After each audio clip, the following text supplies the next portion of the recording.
साल 2010 में धरती से 300 लाइट ईयर दूर एरियस कॉन्स्टेलेशन में स्थित एक मैसिव कोलिशन ऑब्जर्व किया गया था। ऐसा माना जाता है कि यहाँ पर धरती और वीनस के साइज के दो प्लैनेट्स आपस में टकरा गए थे, जिससे कि यह पूरा सोलर सिस्टम धूल के बादल से घिर चुका है। अगर हम अपने सोलर सिस्टम की बात करें तो इतिहास में यहाँ भी ऐसे कई इवेंट्स हो चुके हैं। कहा जाता है कि आज से करीब 450 करोड़ साल पहले थिया नाम का एक ऑब्जेक्ट धरती से टकराया था, जिसमें हमारे प्लेनेट का एक बड़ा सा हिस्सा अलग हो गया। आज उसी हिस्से को हम चांद के नाम से जानते हैं। साइंटिफिक सिमुलेशन की माने तो शुरुआती सोलर सिस्टम में 8 नहीं बल्कि 9 प्लैनेट्स हुआ करते थे। एंड यस, यहाँ मैं प्लूटो की बात बिल्कुल भी नहीं कर रहा। सोलर सिस्टम के फॉर्मेशन के समय मार्स और जुपिटर के बीच एक और गैस जायंट हुआ करता था, लेकिन जुपिटर के बहुत करीब होने के कारण वो जुपिटर से टकरा गया और हमेशा के लिए उसी का हिस्सा बन गया। उस इंसिडेंट के बाद जुपिटर पहले के कंपैरिजन में सूरज के ज्यादा करीब आ गया था और इसका इम्पैक्ट हमारी धरती की ऑर्बिट पर भी पड़ा। जब हम सोलर सिस्टम के सभी प्लैनेट्स को देखते हैं तो हमें उनकी ऑर्बिट बड़ी ऑर्गेनाइज लगती है।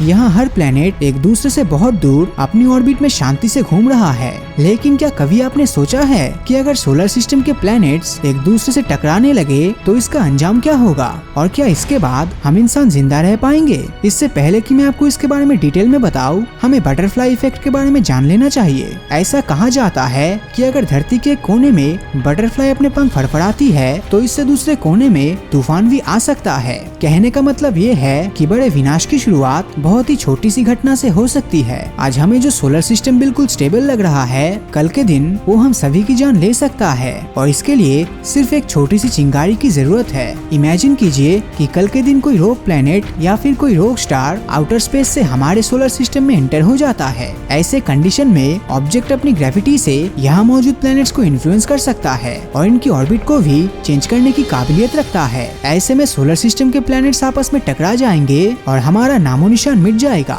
मगर जरूरी नहीं कि इसका कारण कोई एक्सटर्नल फोर्स ही बने। एक विभीषण पूरी लंका को बर्बाद करने के लिए काफी होता है। हमारे सोलर सिस्टम में ये काम मर्क्यूरी कर सकता है। साइज और मास में सबसे कम होने के बावजूद मर्क्यूरी सभी प्लैनेट्स के ऑर्बिट्स को बिगाड़ने की पावर रखता है, और इसका कारण है जुपिटर का ग्रेविटेशनल पुल। मर्क्यूरी और जुपिटर एक ऐसे ऑर्बिटल रेजोनेंस में है जहाँ पर वो कई बार एक स्ट्रेट लाइन में आ जाता है। इस पोजीशन में जुपिटर अपने ग्रेविटेशनल पुल से मर्क्यूरी की ऑर्बिट को एलोंगेटेड करता जा रहा है। एक एस्टिमेट के अनुसार अगर ऐसा ही चलता रहा तो आज से करीब 400 करोड़ साल बाद मर्क्यूरी की ऑर्बिट वीनस की ऑर्बिट को क्रॉस करने लगेगी। यानी कि इन दोनों में टक्कर निश्चित है। ये टक्कर न सिर्फ दूसरे ग्रह की ऑर्बिट को इफेक्ट करेगा बल्कि धरती और मार्स की ऑर्बिट पर भी गहरा प्रभाव डालेगा। अब जरा उस सिचुएशन को इमेजिन कीजिए जब शुक्र या मंगल जैसा कोई प्लेनेट धरती की ओर बढ़ रहा होगा।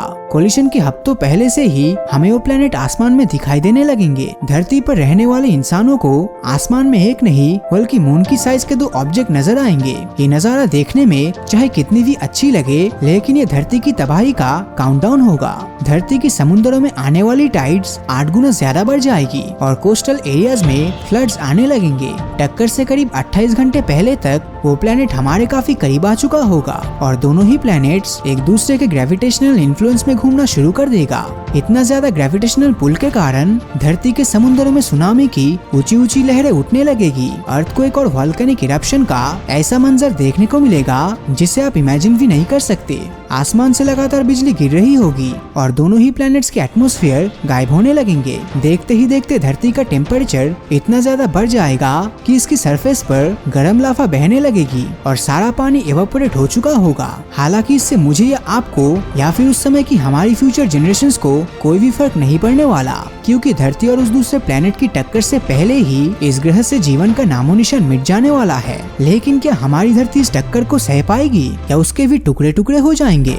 तो जैसे ही दूसरा प्लेनेट धरती की सरफेस से टकराएगा, यहाँ एक शॉकवेव क्रिएट होगा जो अपने साथ इतनी ज्यादा हीट जनरेट करेगी कि धरती की सरफेस पर मौजूद सारे रॉक्स पिघल जाएंगे और धरती की कोर का टेम्परेचर आज से कई गुना ज्यादा हो जाएगा। एज ए रिजल्ट दोनों प्लैनेट्स में एक जोरदार एक्सप्लोजन होगा और इनके अनगिनत टुकड़े हो जाएंगे। हालांकि हालांकि समय के साथ ग्रेविटी इन टुकड़ों को एक बार फिर से प्लेनेट का शेप दे देगी, लेकिन वो धरती आज की तरह बिल्कुल भी नहीं होगा। ना तो उस पर कोई प्लांट्स होंगे और ना ही कोई दूसरा जीव। आज हम सोलर सिस्टम के बाहर मौजूद जिन खतरनाक प्लैनेट्स के बारे में सुनते हैं, हमारी धरती की कंडीशन उससे भी बुरी हो जाएगी। वैसे अगर आप सोच रहे हैं कि इनर सोलर सिस्टम में मची इस तबाही का कोई असर आउटर सोलर सिस्टम में देखने को नहीं मिलेगा, तो आप बिल्कुल गलत सोच रहे हो। इनर प्लैनेट्स का डिस्टर्बेंस आउटर स्पेस की ऑर्बिट को भी अफेक्ट करेगा और वो भी समय के साथ एक दूसरे से टकराने लगेंगे। सोलर सिस्टम के सभी प्लैनेट्स का टकराना इस ब्रह्मांड की सबसे खतरनाक इवेंट को अंजाम दे सकती है।